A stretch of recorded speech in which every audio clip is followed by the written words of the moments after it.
tutto che si muove oltre la stanza, anche il soffitto si muove anche lui, no?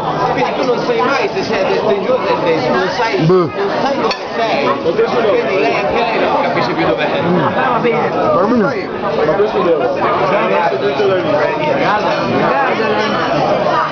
Allora, A me è piaciuto un sacco il galeone.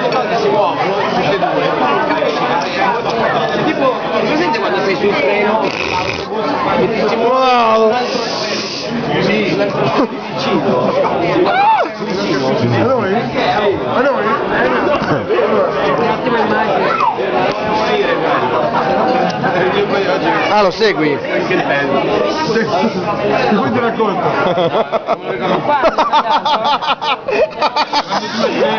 Quando sei andato? Due treni si muovono, tu sei fermo e l'altro si muove. Sembra di muoversi. Effetto Doppler, dai. È lo stesso principio. No! No! Ora. Ancora.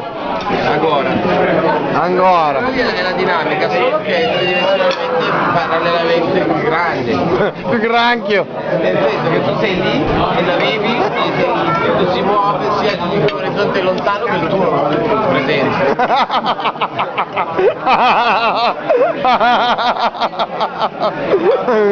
Stai zitto. Ma io ho capito la sensazione però.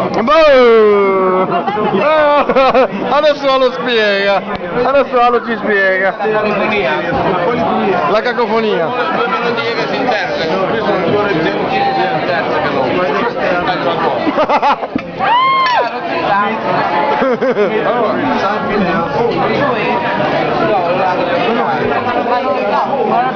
Ma chi se ne frega? Ma va, e sputo. Già la soffizione addosso. Freddy Perry. Quando sono al punto che devi stare attento ora. Olli ancora così. Se ne puoi un attentone, perché sennò ce lo Ma praticamente calcola che tutto questo piano si muova così, no?